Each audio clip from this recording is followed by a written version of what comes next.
You're trying to get his support, but it feels like you're talking to a wall.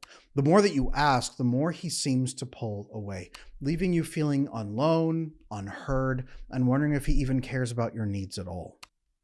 I understand how frustrating it is when you're carrying the mental and emotional load of your family and your work and your relationship, while he seems oblivious to how much you're struggling.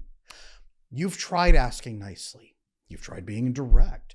You've even tried screaming, and nothing seems to work. It's not just about practical support you need.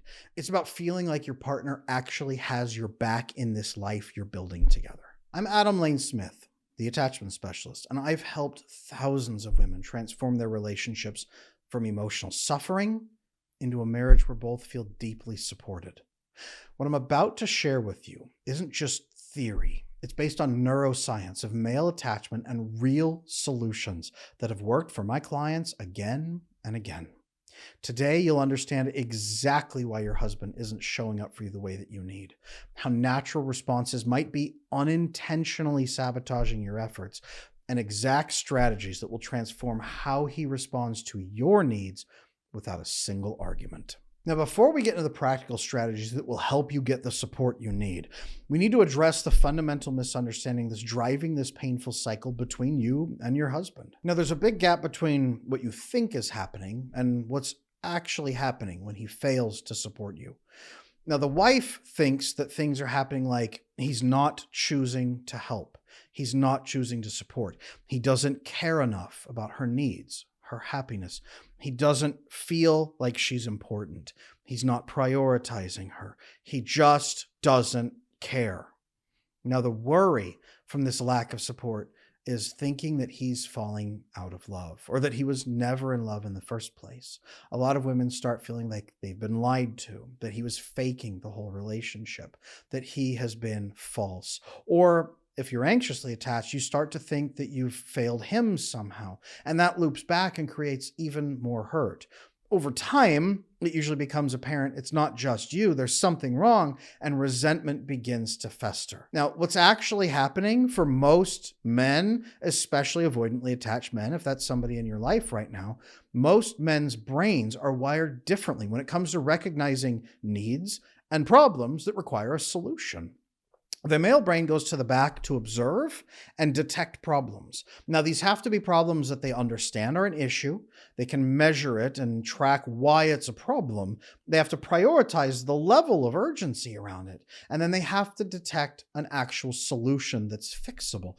All of that has to go in the back of the brain before it launches forward into action mode. Now, what's fascinating here with the neuroscience of the female brain is that it observes in the back and then goes to the middle and back and forth across the hemispheres to analyze, to track problems, track risks, track opportunities, see how things are interconnected.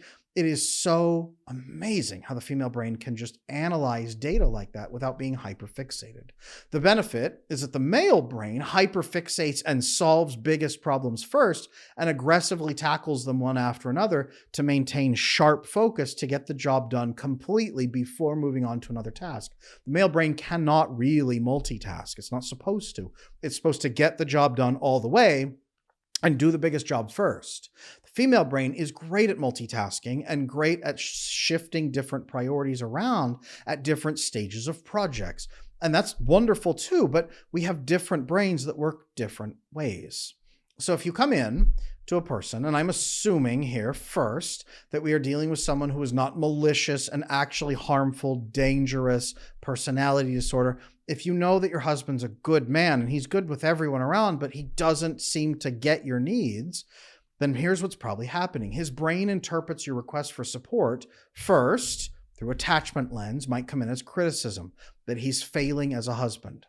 The second component could be that his brain is not detecting that it's an actual problem. He doesn't get why it's an issue, or he doesn't see a solution. He begins to feel frustrated, maybe helpless, or at least that you are being arbitrary and controlling. If it's not a problem, but you're yelling for things and solutions, he feels like you're just pushing on him because you aren't happy. And if he doesn't see a solution, he begins to collapse and withdraw and feel helpless. So again, feeling attacked, or feeling helpless. I get asked all the time, what is my attachment style? What is my attachment style? What is my attachment style? So I have finally launched the attachment assessment. This is not a short quiz that just spits out an answer after 3 seconds. This is a thorough, in-depth, science-backed assessment. Check it out on my website, adamlanesmith.com, and learn your attachment style, the severity of what you're dealing with, and some next steps you can take right now to build very secure attachment. His brain is interpreting your requests wrong. That's quite honestly the vast majority of marriages that I've worked with. The neurochemistry behind this response is fascinating. When you express a need and you have some level of frustration, most women will focus on, this isn't happening. This isn't happening enough. I need more. I'm not getting enough. This isn't working for me. The psychological impact is you're not providing enough. You're not doing enough. You're not working hard enough. You don't care about us at all. If somebody walked up to you and said, I don't get enough of this, and it's because you don't care about me, that's a vast opening attack that immediately puts you on the defensive. And now you're not focused on their need. You're focused on defending yourself against this lie and anger. You might be trying to preserve the relationship, or you might just give them a big middle finger, but you're really not going to be hyper-focused on, oh, well, what do you need and how much of it and how can I help you? Part of this sometimes is the way it's presented. A lot of it is the way it's received. Could be attachment issues. It's what we fix here on this channel. The psychological impact, if the message for either reason isn't received properly, massive cortisol flood. Stress goes way up. Now what happens is your amygdala detects a threat. I'm being attacked. It actually turns down the prefrontal cortex, the calm judgment center of the brain, and goes into fight, flight, fawn, freeze. Manage it. I'm either going to fawn by defending. More anxiously attached men will do this. I will fight and push back to preserve my territory. Avoidant men will mostly do this. I might flee. If I don't want to fight you, I'll just get up and leave or run away. You can even start to shut down. If they feel like it's happened too many times and they don't know what to do, down, out, right? Freeze, get away as fast as possible. You've seen this happen. I'm certain that you have. You've probably felt it yourself. It's not a one-person problem. Usually both people are struggling and suffering. The feeling is that he doesn't know what to do. He doesn't see the problem and he doesn't have a solution. There's a big piece here, honestly, about the male ego. Honestly, I say that as a married man who's been married for 16 years. There's a big component of feeling inadequate. When your wife comes to you and says, there's a problem, I don't have enough of this doesn't feel good, this feels bad. There's a big first beginning of like, oh no, have I not provided enough? Men need to control this. This is mandatory. Men need to become emotionally disciplined, not secure enough and steady enough to be able to receive that. And actually maybe even just ask that question. Is this something I'm failing to do, or is it something that we haven't really addressed before that we can now address together? Those are two very different things, okay? I'm going to show you how to actually bring this in a way that should be much more resonant for any men who are secure or anxious or even avoidant. I'm going to show you how to do that, okay? What happens though is she comes in, brings her concern. Look, this thing isn't happening. He goes, man, why are you attacking me? I'm trying as hard as I can. And then over time, she pulls back and says, well, and then you get in an argument about what he's doing and not doing for you, right? If that sounds familiar. And then you become increasingly frustrated. You have to push harder for support that you're still not getting. He becomes increasingly what's called request resistant, and emotionally distant from you. There's pain and cortisol flooding now through both of your brains, and you begin to develop what's called a cortisol association. The other person is associated with cortisol. The brain says, I can't solve problems with you. You're making my life harder. I'm trying to fix these things and it's your fault. Why are you doing this to me? And both of you have that stacked against each other.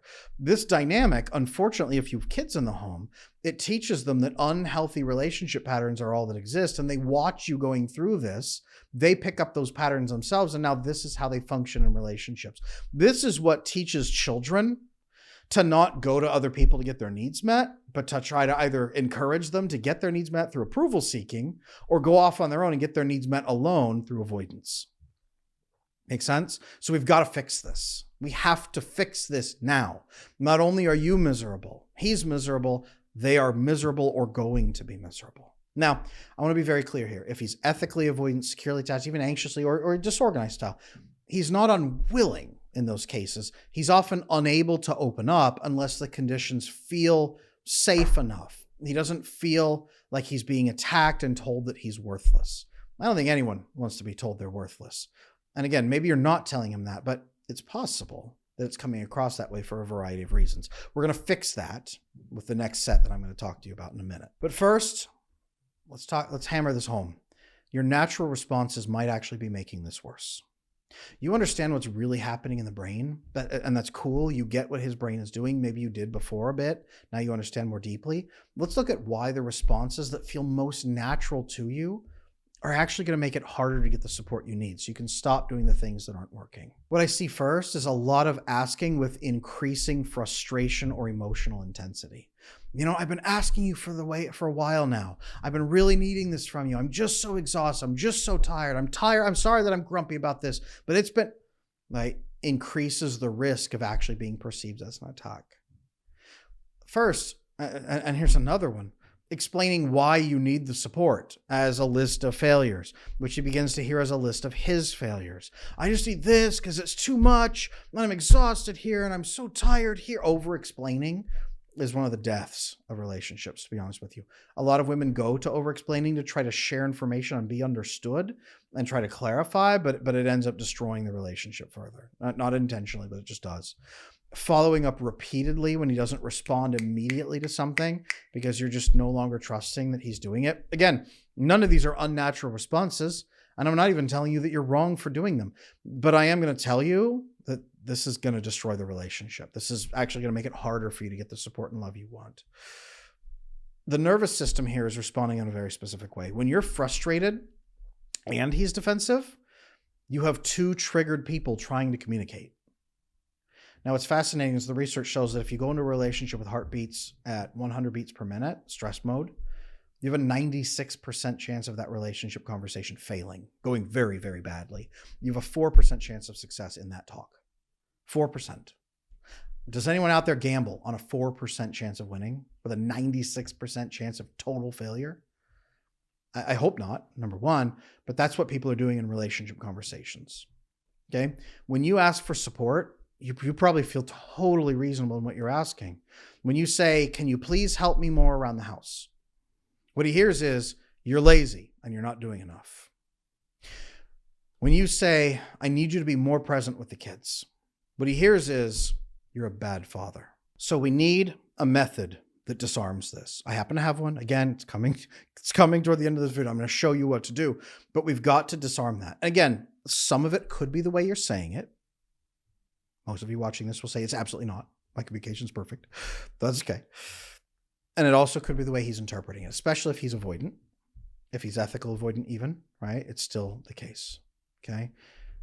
This right here, I'm going to show you what the neuroscientists have discovered about overcoming request resistance in the brain. This is going to be the most counterintuitive strategy. First, that most women find fully astounding, okay? This is the most opposite of what most women are looking for and what most women think is going to work.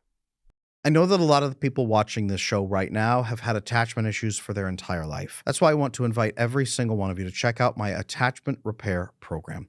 It just might be the jump that you need to go from insecurely attached and lonely and frustrated to fully secure, connected, and bonded in a great relationship like nothing you've ever felt before. Check out my website, adamlanesmith.com, for the attachment repair program. So before we get into the conversation fix, I need to show you the first step. The first step is to pull back. It's honestly to pull back and live your own life. That does not mean, and women think this, it does not mean being disconnected, disinterested, saying, screw you, buddy. Most women wait until it's that. And it's not stop pursuing the relationship ever. It's pulling back and then seeking support, not from, like most women wait until they seek support from a new partner, seeking support from family and friends, building systems that take care of you, spending money on coaching to solve the problems so he sees it's an issue. All right, pulling back and living your own life completely. You break the chase retreat cycle that's been exhausting both of you. You chasing him, him retreating. You chasing him, retreating. I'm going to say it this way. When you show a man that you don't need him, not vindictively, but calmly, That's what actually sets off his alarm the most. Men want you to need them. Good men want you to need them. They want you to be not dependent, but interdependent. They want you to rely on them. Men have an instinctive base, unless they're a sociopath, they have an instinctive basic response to want to provide and protect and care for you. A little bit different, usually, from person to person, but they're looking for that. Taking that away in a calm, non-vindictive manner and simply saying, okay, if you aren't going to support me the way I need, I'm going to make peace with that. I'm going to step back and simply meet my own needs.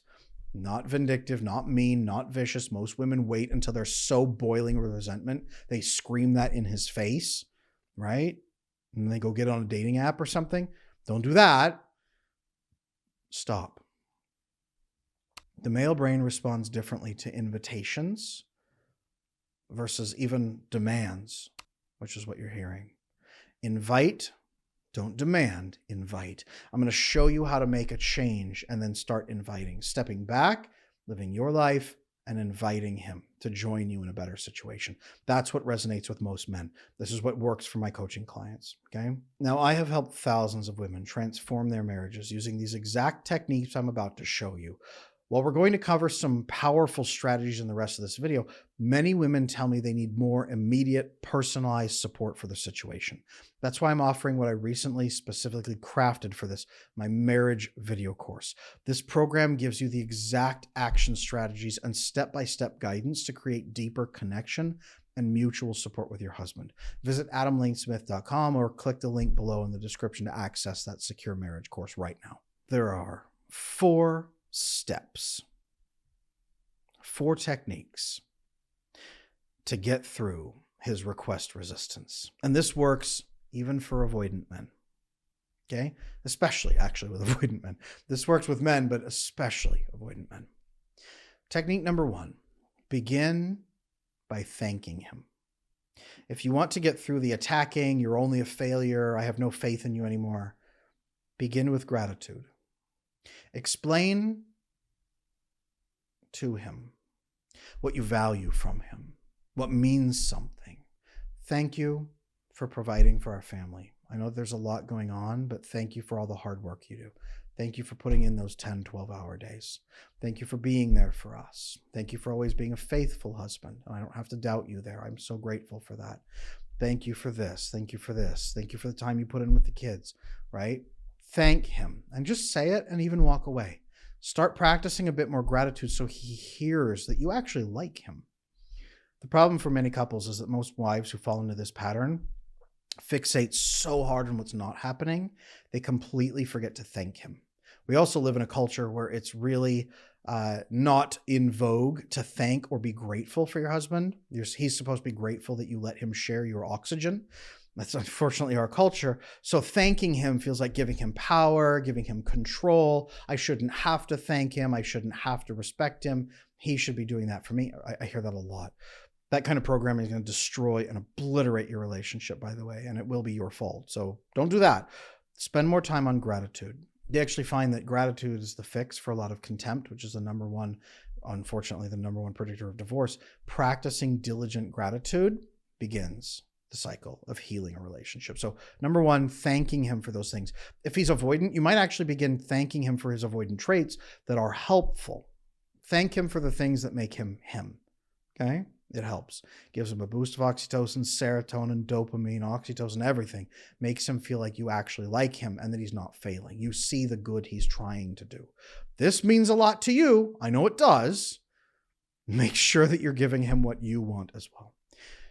Second technique, discover how he already shows love. I am almost certain, if you are in a relationship with someone who is not a sociopath, that they are trying to show you love in some fashion. Okay? I recommend you sit down with him and say something like the following. I want to make sure I don't misunderstand you, and I'm sure many people have misunderstood you. I want to see the love that you have for our family so that I really can be fully grateful. What are the ways that you tend to show love to other people so that I can make sure I'm aware of it and honoring it? This can begin an incredible conversation, by the way, about how you also show your love. and then how each of you might prefer to receive love. If you've ever heard about the love styles, right, and the love languages, this is a great opening to that conversation. But listen to that.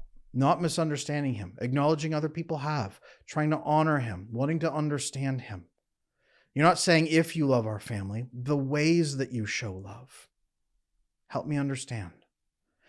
Again, you're grateful for his general traits. You're asking him how his love is really experienced and how he's showing it. You're having conversations that are positive with him. This makes him feel that you actually like him and not just telling him he's failing. Now, from this second technique comes the third technique, really learning his love language, really fully understanding his language, and then building forward from that. I don't mean give him all the support in the world without you getting any return. I can already hear you in the comment sections. Hello, I've seen a lot of those comments. Adam, how dare you tell us to care for the man in our life? Don't you realize how sad we are? I hear that, but that's also not going to work. No, nothing is going to get better if you start taking hostages, right? You should be learning his love language and lean into that conversation. He should be learning yours. Now you start using that and showing him actual love and care in the way that he is looking for. So you embrace the way he shows love. And then technique number 3, you begin showing him love in the way he experiences it. You can have conversations like that. I have learned that this is important for you and you are important to me. So I want to make sure this works. Let's take care of each other in this way. This should be a mutual thing, not just you, but it should be fully connective. Technique number 4, and this is a hard one for a lot of women. They have to learn the language around this. Have business-like conversations about your needs. I'm going to show you how to do that here in a moment, okay? It's helpful to be very clear and direct about what you need, why you need it, how often you need it, the what, why, and how often method I've taught here on this channel many times. You need to be clear and direct about needs and why they're important. I'm going to show you exactly how to do that, okay? But it's helpful.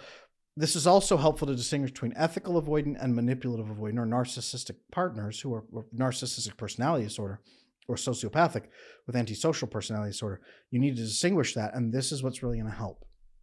The business-like conversations about needs will show you that. So to have a business-like discussion, you need to work with the negotiation-driven relationship framework that me and my business partner and co-creator, Andre, have crafted together.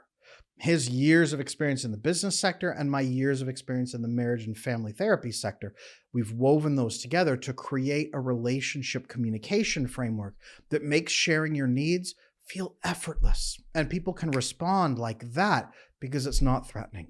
These techniques work immediately. And creating that lasting change, you need the negotiation-driven relationship framework. We call it NDR. Here's just a small snippet of the overall communication skill that we use in our work together coaching executive teams, but also in my secure marriage course. First, you have to create sustainable support patterns. There needs to be support on both sides. That means discussing things like your capacity, what each partner is able to give and able to receive and needs to receive. My capacity in this relationship, you might say, my capacity is low. That's how you can think of it. My capacity is getting low. He doesn't understand that my capacity is directly reflective of my ability to give. So I need to receive, that increases my capacity, and then from that capacity abundance, I can give. He doesn't understand that. I need to help him understand my capacity and how that functions in the relationship. There's the thinking. Makes sense? Doesn't demonize him, moves into a healthy pattern. And then you can go to him and have this conversation. I love how you take care of our family, the ways you've shared with me that you are working so hard to give us love. I love that, and I appreciate it so much. I also feel like there are opportunities here that we can explore together as a couple. I know that you're doing everything that you know to do. And at the same time, my capacity often feels very low because I don't think I'm yet fully getting everything I need to be able to give back to you and our family in the right way that I would like to. I need your help increasing that capacity. A couple of things that increase my capacity to give to you is helping me feel loved. Here's 2 things that help me feel really loved and supported. Here's why they're important. Here's what they'll do for our relationship, the enhancement I can then give in return. And here's how often I need them or the amount of investment time that I require from it. To get that great outcome and to explore this together so I can give back to you, especially in the love languages you've told me are important to you, this is what I'll need from you. Are you willing to provide this for me? And can you do it this often, this sustainable pattern? This will be so sustainable for both of us. This is a negotiation-driven relationship. It's not a transaction. It's not give me X and I will give you Z. It's if you do this for me, my capacity increases and I would love to take care of you from an increased capacity. But to do that, I need this from you. Can you do that? It invites him, we talked about in the beginning, it invites him into a more fulfilling relationship. It clarifies your desires and what each of you actually want.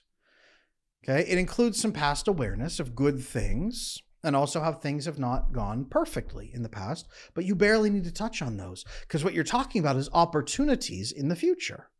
You're talking about gaps that are opportunities. It's not threatening. This entire system it's a comprehensive module that I've built into my marriage course. You need to have this framework to negotiate so that you're not accidentally attacking, you're not accidentally provoking, and you're not accidentally ruining your own chances of happiness. It is also massively important that he be managing his own emotional discipline so he's not endlessly perceiving threats, endlessly attacking you back, endlessly receiving the fear and all the badness. He needs to be focused on opportunities as well. And that's part of the process. The course will show both of you how to be more focused on opportunities. So if you need that help, make sure you check out the course. Now, I know that this journey isn't easy. When you've been feeling unsupported for months or worse, years, it takes tremendous courage to try a different approach. But I've seen these strategies transform thousands of marriages from resentment and frustration into partnerships of deep connection and mutual support for each other. So remember, your husband's brain is wired differently than yours. When you understand these differences and you adapt your approach, you unlock his natural desire to support and protect you from opportunities and abundance and love. This isn't about manipulating him or being less than authentic or sacrificing your needs. Absolutely not. It's about communicating in a language his brain can actually receive and know what to do with. Now, the women who implement these strategies consistently tell me the same thing. They say things like, Adam, I finally got my husband back. I feel truly supported for the first time in years. He's been after me the way he was in the first year of our marriage. I feel so connected and I have so much more energy. My fatigue is gone, right? There are so many good benefits to this. If you can get the support you need, you can give the fullness of love that you've always wanted to. Are you ready to end the cycle of frustration and create a relationship where both of you feel deeply supported? My new comprehensive marriage course launches in June, but I don't want you to wait until then to start experiencing positive changes. That's why I'm offering my marriage transformation program at 40% off for a limited time. This course has helped thousands of women create the supportive relationships they've always wanted, and I know it can help you too. The link is in the description below, or you can visit adamlanesmith.com to gain access today. Thank you for watching, and I can't wait to hear about the transformation in your marriage.